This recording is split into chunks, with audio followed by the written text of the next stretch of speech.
Bismillahirrahmanirrahim. Hazreti Ebu Hureyre radıyallahu anh diye bir gün Peygamberimiz men koşarımdan tuttu. Ey Ebu Hureyre dedi. Sana dünyanı ve dünyanın içindeki zatlar kökü değil mi näme diýin dedi. Adamlar dünya deyip ölüşüp yıkılışıp ahiretinden gali Allah. Namazından mescidinden gali Allah. Bar harama haram, halalını yığnayan da mescidine yetip bilmem gidip ya.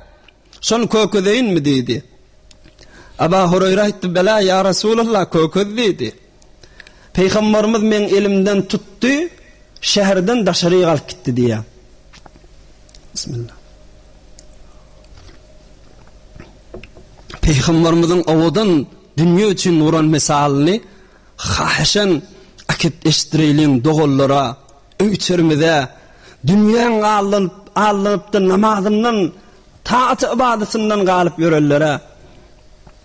Peygamberimiz men elimden tuttu, şehirden çıktık, 1-2 kilometre gittik, bir oy vadi, içi aşkaldani idi. Şehrin däni aşkallarını kışak getirip döküyediler.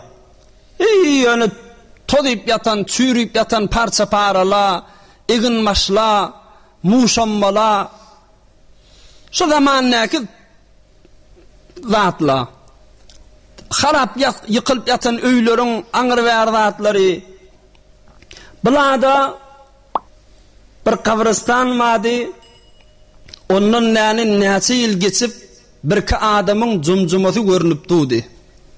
Çok bark görün yerimizde diye. Beýirräkde bir ayagulağın sünkleri yatıydı. Beýirräkde insanyň däni bağışlan nejasati poky bady. O zaman şujury daşaryga dökülýänmişdik. Aham Peygamberimiz aýtdy, Ebu Hureyre dedi. Dünýäň soňuşy dedi. Ähäşi dünýä dedi. O yırtılıp yatan egin maşları parçalar görýän mi dedi. Bir gün näzire täze egin maşdy şo dedi. Eýesi şoňa tikinjek bolup, şonu kazanjak bolup, şo bilen awadalyga lezzeti ýetjek bolup, näçe ha wagt fikrini harap etdi dedi. Näçe ha wagt namazyndan gally, mescidinden gally. Şaýat doganyň hakyny idi, şaýat oňyň kellesini kula goýdy. Şu täze awadanja parçalady, görüşmal tozyp ýaty dedi. Ey Ebu Hureyre dedi, ol yatan sünkle dedi, ayagulaklan sünkü dedi. Bir vakt eyyesi şoň üstüne minip, atın üstüne minip, şehirde hey pakırlanıp, kıyafalıp yörüp yadi men şıcır atın maşımar görüne hazır sünk bolup yatı dedi. Ey Ebu Hureyre dedi, ol kelle cumcumanı var dedi, daşında ders kalmaptır etten meherde dedi. Şonun eyyesi bir insan, ahiretdagi ýok ýaly, ülmejek ýaly bolup ýaşap ýören adamladylar. Heýore zulümler edip, dogallarynyň hakyny ýep, musulmanlara kan zulüm berip gelip ýören adamdy.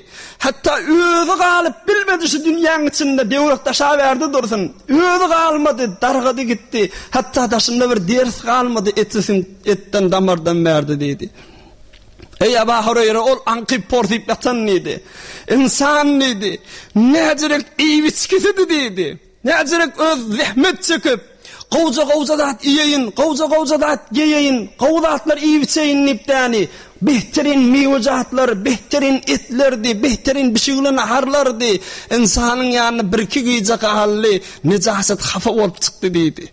İnsanyň döwrek taşy özi bilen dedi, ähäşi dedi, soňy dedi. Şonda Ebu Hureyre diýen men Rasulullah bilen oturup ağladyk dünýäň şun bazım tökün ýallygyna. Meta'un qalilun, azajyk ýaşaýyşdygyna. برای مشاهده ویدیوهای بیشتر و کانال یوتیوب سخنرانی علمای ترکمن سر بزنید، مشترک بشید و منتشر کنید، اجر ببرید.